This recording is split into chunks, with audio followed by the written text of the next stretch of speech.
Bonjour, dans cette vidéo, nous allons explorer le type de question diagramme de force dans l'environnement Mobius. Cette partie est importante dans un cours de physique. À titre d'illustration, nous vous proposerons un scénario pédagogique sur le bilan des forces sur une skieuse. Je prépare mon plan de travail. Pour cela, je commence par une recherche sur le net d'une image relative à mon objectif. Je la sélectionne et l'enregistre. Il faut savoir que la base de ce type de question est l'image. Nous pourrions bien évidemment faire des scans ou utiliser une illustration de son propre cours. Je vais nettoyer l'image. Il suffit de l'ouvrir avec un éditeur basique de traitement de photos. Ici, Paint 3D de Windows. Une série de manipulations basiques me donne un schéma assez propre. Il sera utilisé ultérieurement pour la création de ma question.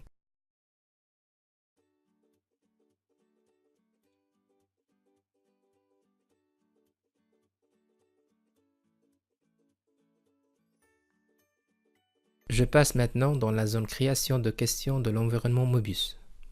Je nomme ma question et je rédige le texte de ma question. Dans la zone réponse, j'opte pour diagramme de force. L'interface qui s'affiche est intuitive.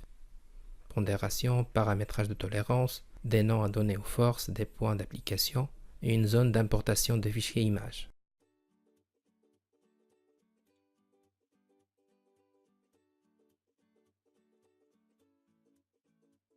Un tour d'horizon rapide dans le serveur Mobius nous donne une idée sur des fichiers préinstallés.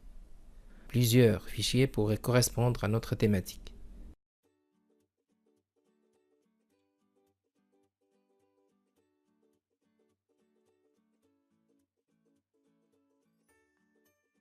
Nous importons, via l'icône Upload, un fichier externe. Nous pourrons le tester et éventuellement le supprimer si le fichier s'avère imparfait.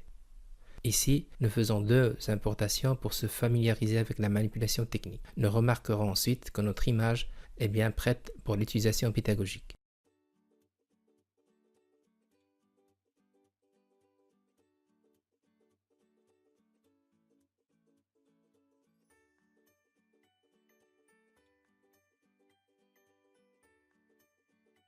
Nous ajoutons trois forces, F, P et R, avec des descriptifs, et nous définissons trois points d'application, A, B et G.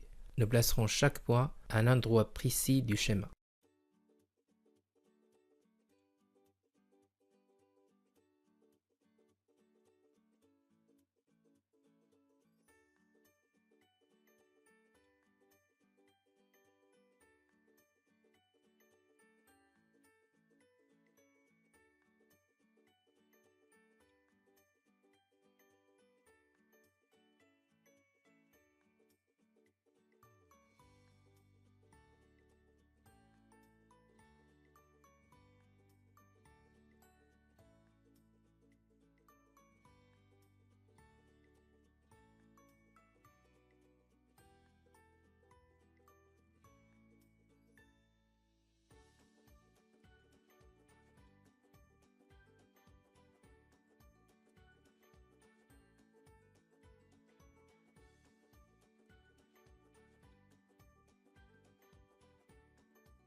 Partant de nos trois points d'application, nous traçons les forces qui sont associées. L'intensité de la force n'a pas d'importance, c'est surtout la direction et le sens qui seront évalués. La marge de tolérance, définie au préalable, tolère les réponses approximativement bonnes de l'étudiant.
prévisualiser la question pour tester l'interface de l'étudiant.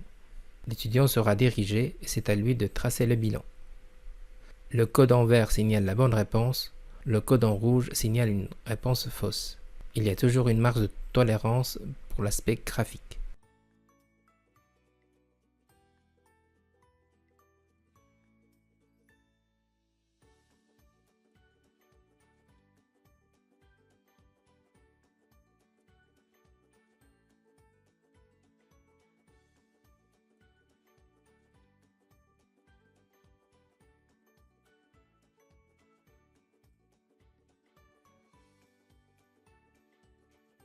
Nous pourrons imaginer d'autres situations avec la présence de plusieurs forces.